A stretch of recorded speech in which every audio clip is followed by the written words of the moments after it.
Welcome to Pindar Poetry. We hope you learned something new. You begin by preparing your network and getting the primary node online. Connect the primary mesh unit to the modem via Ethernet, then power it up. Wait 2 to 3 minutes for initial boot. Open the vendor app and create an account because the controller communicates through it. Follow the app's guided wizard to register the node and set your main SSID and admin password. Once done, make sure the node has internet access before adding additional units to avoid repeating steps. Now you add and position satellite nodes to extend coverage.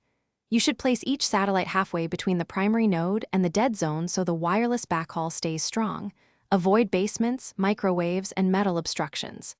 In the app, choose Add Node, power the satellite, and wait until it completes the sync process. Do not rush to the next. Monitor the link quality reading.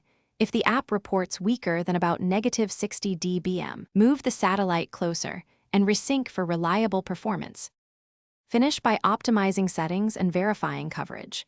You should enable automatic firmware updates and configure a guest network with bandwidth limits to protect the main network. Adjust channel selection, enable band steering, and co-SO devices use the best band and latency-sensitive traffic gets priority. Walk through your space running speed and latency tests. Make small position tweaks to satellites if needed. If a node fails to join or shows poor throughput, power cycle it first, then relocate it closer to a strong node.